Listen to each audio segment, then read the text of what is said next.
In this video, we discuss 10 questions retirees should regularly ask themselves. Coming up next on Holy Schmidt. Holy Schmidt! We often look for answers, but it's the questions that are usually the most powerful when it comes to solutions in our lives. They come from a philosophy called Stoicism, which is born out of, the godfather of Stoicism is Socrates, but the one that most people think about when they think about the big answers of today comes from Marcus Aurelius.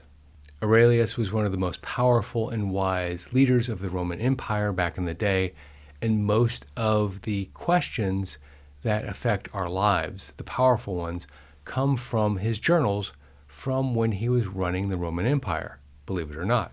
Those questions were consolidated into a book called Meditations, and frankly, there are literally hundreds and hundreds of Stoic, for lack of a better word, ideas in here that are really powerful for most people, but there are 10 that are supremely powerful for those in retirement. Oh, and the difference between Stoic and Stoicism.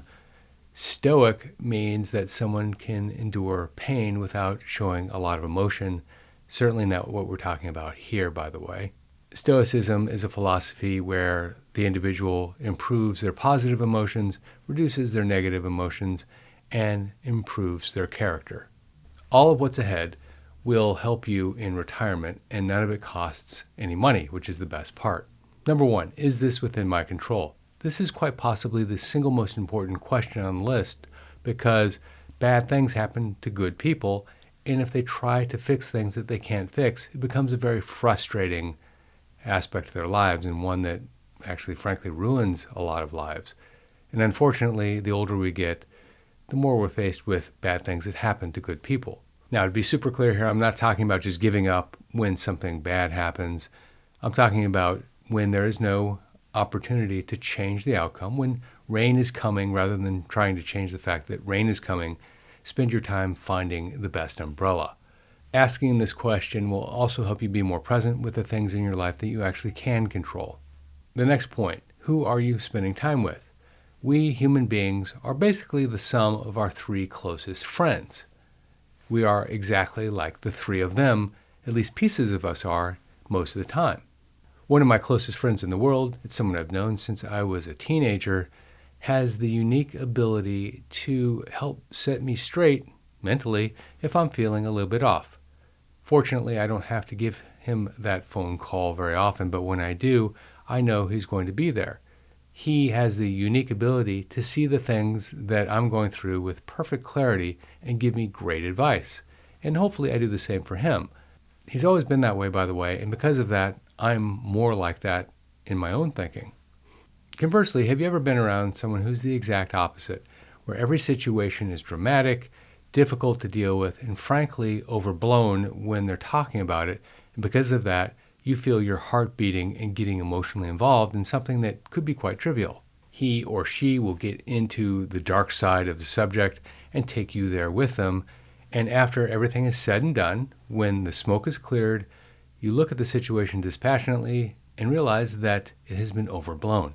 What happens if you continue down this path with your friend? Well, one of 2 things. Either you stop listening to them and they probably will become less of a friend and eventually disappear, or you get drawn into it and become like them in many ways. When you start hearing these things, some of them are really far out there, your friends, your other friends, might stop being friends with you. It's that powerful when you are around negative people. Multiply that times the obvious positive or negative characteristics of people, and you find yourself in a situation where you're starting to become just like them because you're around them. It's called osmosis. The next question, what does your ideal day look like? Now, this is a really powerful question because if you haven't figured out after this much time what an ideal day looks like, you won't be able to create it in your life unless you stumble upon it. And then you probably won't be able to recreate it again without a lot of thought. Then you'll default to what you've always done. It'll usually have some thought about money or people that have wronged you or something going on that's negative in your life at work, if you're still working, at home, if you're not, or both in many cases. This will happen day after day, week after week, year after year, And your ideal day will never happen because you don't know what your ideal day looks like. You won't be drawn to it.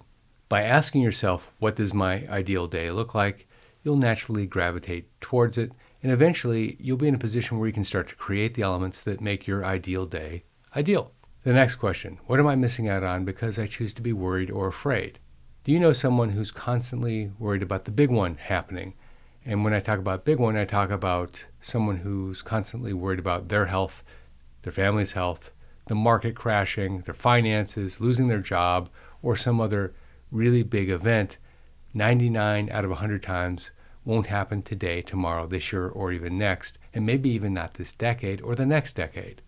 There's one inalienable point about the big one, and that is at some point in the future, it's probably going to happen. Not with everything, but with a lot of the things we worry about. But it will be so far into the future for most of us that worrying about it today, tomorrow, and for the next decade or two will do nothing but create a miserable decade or two. By being in a constant state of worry, you'll preclude yourself from having a great day today and every day. The next question, to be or to do?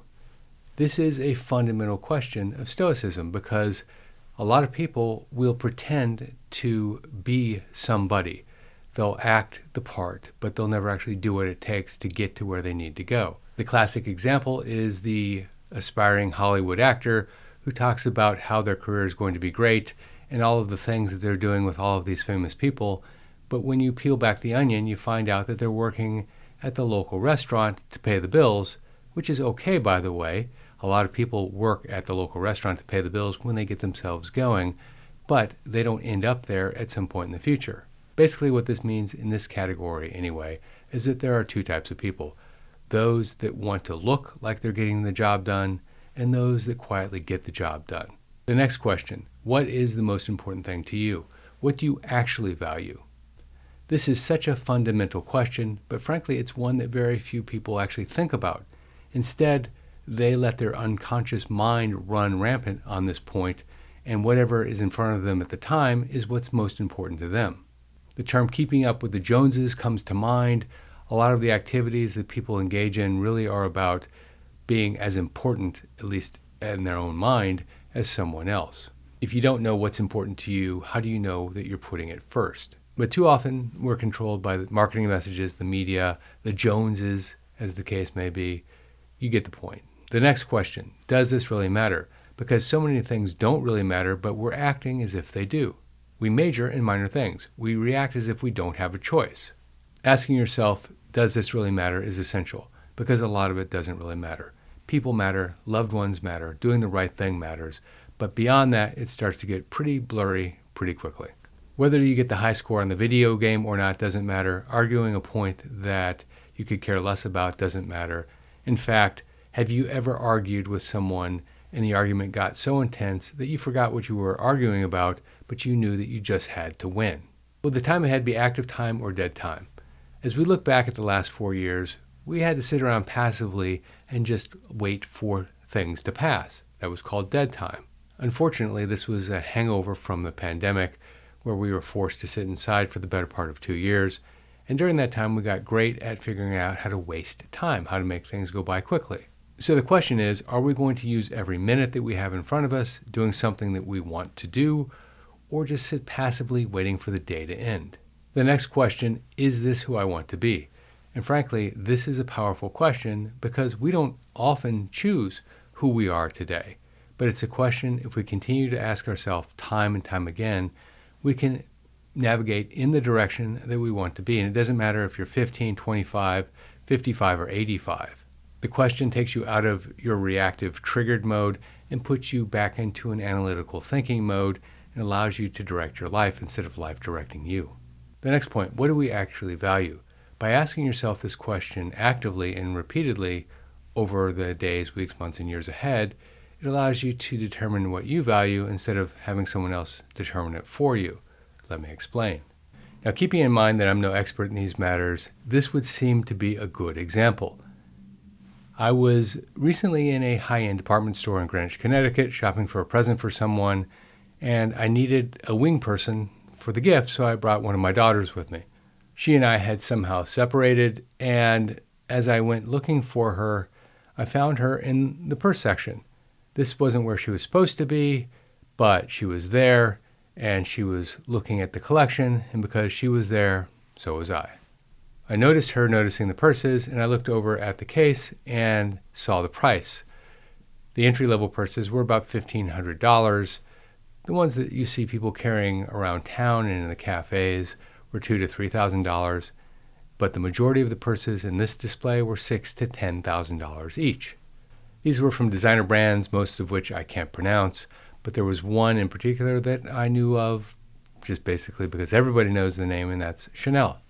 I'm no expert in Chanel purses, but one would think that a high-end brand like Chanel should be able to break the $1 billion mark in terms of revenue, but maybe not more because these things are pretty expensive, and how many people in the world can buy high-end purses or $300 or $400 perfume? I don't know.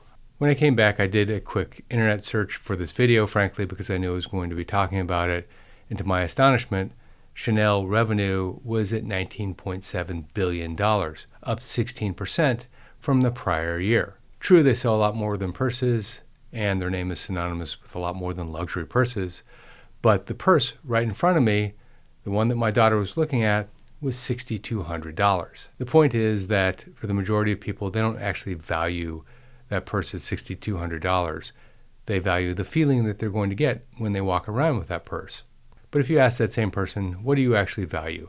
A $6,200 bag that you can carry around with you in limited circumstances because, frankly, it's going to get stolen, or a $6,200 contribution to, say, a child's college education account? Most of the time, they pick the latter.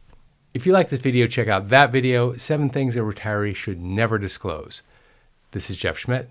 Thanks for watching.